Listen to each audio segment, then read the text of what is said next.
गुरु का स्थान भी बताया गया है।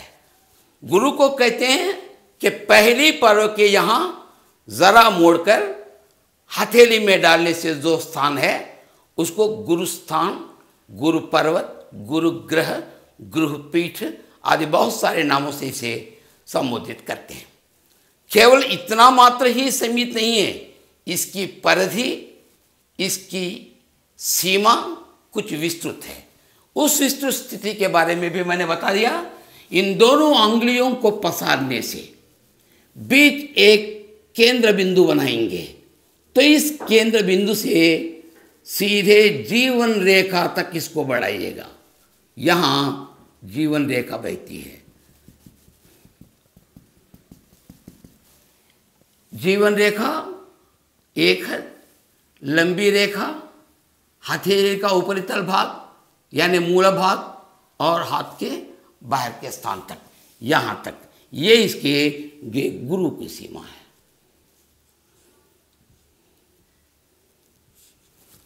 यानी ये अंगुली अपने ग्राहक शक्ति के अनुसार ग्रहों के कारकों को ग्रहण कर बहुत वेग से लंबी लकीरों से बहते हुए कारकापात करते हैं, यानी फलिता का, यानी इस पर फल का प्रभाव पड़ने देते हैं। इसको हम कह सकते हैं कि गुरु स्वस्थान में है और गुरु के कारक जातक के लिए योग्य ठहरते हैं और गुरु के पूरे कारक होते हैं, यानी उसके लिए अमल होते हैं, उसके लिए सहज ही अनुभव करता है। तो इन ग्रहों की स्थितियों में वह हमें अंतर दिखाई पड़ता है। ग्रहों को अगर अच्छी तरह से हम देखेंगे, एक थोड़ा ऊंचा, थोड़ा गिरा यानी निम्न, और बहुत उन्नत और समतल, सहज स्थिति, नैसर्गिक स्थिति, सहजानुपात, इन तीनों प्रकार की स्थिति देखती है।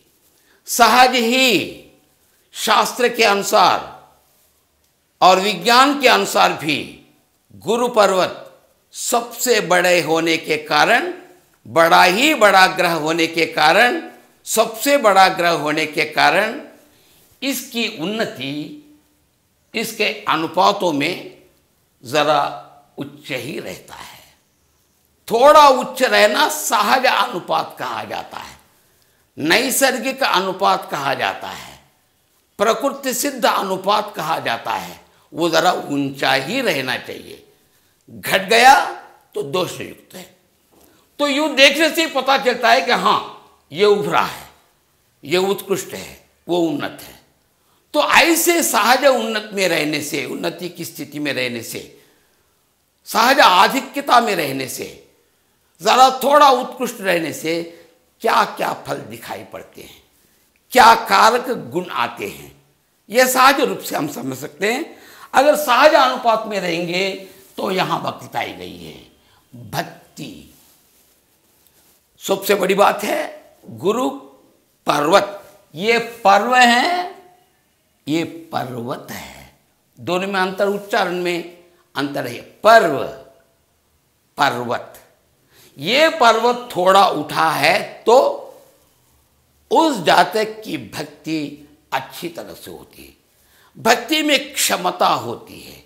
उनका जो भी मंगल, जो भी शुभ हुआ, सर्वप्रथम सबसे पहले ये मेरा बड़प्पना नहीं है, ये भगवान की दया है। मंदिर दर्शन करने के लिए प्रयत्नपूर्ण रहता है, प्रयत्नशील रहता है, वैसी भक्ति होती है।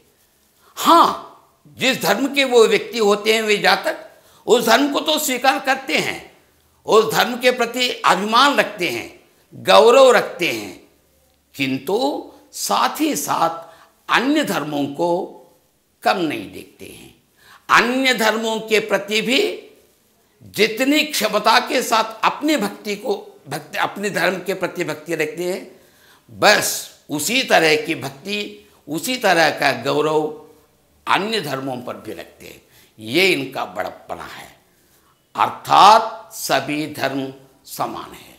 हाँ, कोई बालाजी को मानते हैं, कोई शक्ति माता को मानते हैं, भैया वो विभुराम हो, इब्राहिम हो, अब्राहिम हो, सब एक हैं। नामों में अंतर, मूर्तियों में अंतर, संबोधन में अंतर, शक्ति भगवान की एक है। लड्डू हो, जिलेबी हो, जो भी हो, मिठास, मीठापना, चीनी एक है। ऐसा विश्वास रखने की भक्ति, यानी जितनी आवश्यकता की आवश्यकता है, यानी आवश्यकता भर की भक्ति इन व्यक्तियों में रहती है। राइट। बाद में देखिएगा पदवी। ऐसे व्यक्ति ऊंचे ऊंचे पदवियों में रहते हैं। पदवी रहना ही नहीं, पदवी का गौरव करते हैं। पदवी का गौरव करना नहीं, सेल्फ रेस्पेक्ट जितना रहता है, take respect and give respect. दूसरों का भी गौरव करता है, अपना गौरव भी आप चाहता है। जहां गौरव नहीं है वहां जाते तक भी नहीं है। धन की आवश्यकता है, नौकरी क्यों करते हैं, पदवी पर क्यों रहते हैं, प्रतिष्ठा बढ़ाने की आवश्यकता क्या है, ये सब केवल धन के लिए ही नहीं समझना। इनके लिए धन की बहुत बड़ी आवश्यकता है। जो गुरु जातक है, धन की आवश्यकता मगर है, धन प्रधान है, किंतु याद रखियो बंधो, धन ही प्रधान नहीं है, धन से भी प्रधान है गौरव।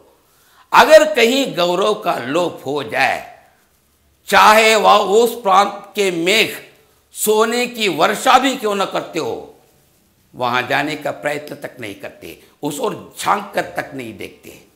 यानी धन की आवश्यकता होने पर भी धन से भी महत्वपूर्ण है उनकी दृष्टि में गौरव। ये है गौरव।